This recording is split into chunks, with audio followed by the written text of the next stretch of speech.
बहू बनी मुसीबत। गांव माधोपुर में शशि बहन का परिवार रहता था।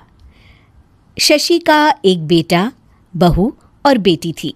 पति और बेटा किसान थे जो सुबह खेत में जाते और सारा दिन मेहनत के बाद शाम को घर लौटते। शीला भी घर में रहकर सिलाई का काम करती। शीला की बेटी भी बड़ी समझदार थी। वो घर के काम में माँ का हाथ बटाती। लेकिन बहू का हाल निराला था। वो काम कम और मिन-मेक ज्यादा निकालती, जिससे शशि और उसकी बेटी काफी परेशान रहते। एक दिन, माँ ये क्या है? ओहो, जितना बोलो लेकिन आप लोगों को तो कुछ समझ में ही नहीं आता। भाभी क्या हुआ? और माँ अभी सिलाई कर रही हैं, उन्हें बार बार मत उठाइए। मुझे बताइए हुआ क्या है? ये देखो सोनम, दूध उबल रहा है और बस गिरने ही वाला है। वो तो शुक्र है कि मैं आ गई, वरना तो बह जाता सारा। अरे पर मैं तो अभी देख कर गई थी और गैस भी धीमी थी।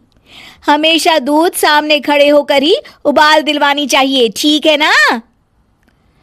सोनम को मेघा की बात पर गुस्सा आ जाता है, लेकिन क्लेश ना हो ये सोचकर वो चुपचाप वहां से चली जाती है और सोचती है कि वो कैसे मेघा को सबक सिखाए। एक दिन मेघा ने कहा, सोनम, अरे ओ सोनम, कहाँ हो? ऐसा कैसे कर सकती हो तुम? क्या हुआ भाभी? जब देखो परेशान सी घूमती हो। खुश रहा करो भाभी, इससे ना स्किन ग्लो करती है। सोनम, फेस तो मेरा वैसे भी ग्लो करता है, देखो। और कितनी गुणी भी हूं मैं। तुम्हें तो शादी करके दूसरे घर जाना है। देखो जरा, देखो अपने कमरे का हाल देखो, सारा संतरे का छिलका जमीन पर फैला है। अरे ससुराल में ऐसे ही रहोगी क्या? भाभी करना ही क्या है, वहीं पड़े पड़े सूख जाएंगे, फिर पीस कर पैक बना लेंगे। आप भी ना भाभी, चिल करो।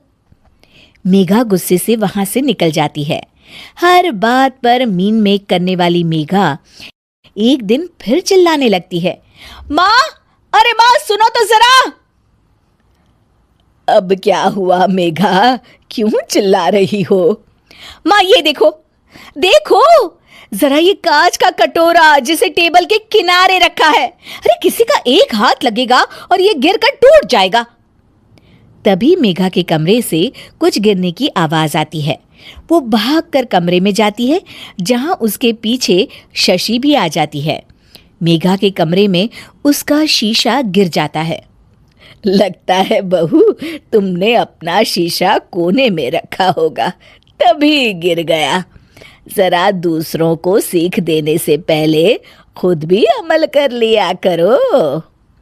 वहीं कमरे में पर्दे के पीछे छिपी सोनम हंस रही होती है। मेघा काफी परेशान रहती है कि उसके साथ ये क्या हो रहा है। वो सोचती है कि कैसे वो अपनी सास और ननद के सामने खुद को होशियार साबित करे। एक दिन मेघा सोनम से कहती है, सोनम, आज ना मैं तुम लोगों को चाइनीज बनाकर खिलाती हूँ। देखना मैं कितना अच्छा खाना बना लेती हूँ।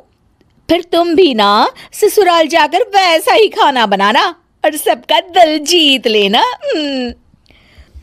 मेघा किचन में जाती है। घर पर आज सभी मौजूद हैं, तो वो लोग भी मेघा के हाथ के खाने का इंतजार करते हैं।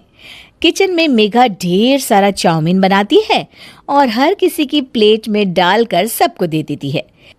अचानक उसका पति हिमांशु बोल उठता है, थू, क्या है ये? कितना गंदा बना है, छी। मेघा की शक्ल रोनी सी हो जाती है कि तभी सोनम बोल पड़ती है, ओहो भाभी, ये क्या बनाया है? ऐसा बनाऊंगी मैं ससुराल में जाकर, तो वो लोग तो पक्का मुझे भगा देंगे ऐसा खाना खाकर। पूरा घर हंसने लगता है। तभी मेघा की सास कहती है, कोई बात नहीं बहू, कभी कभी ऐसा हो जाता है, पर हाँ, दूसरों को सीख देने से पहले खुद का सही होना सबसे ज्यादा जरूरी होता है।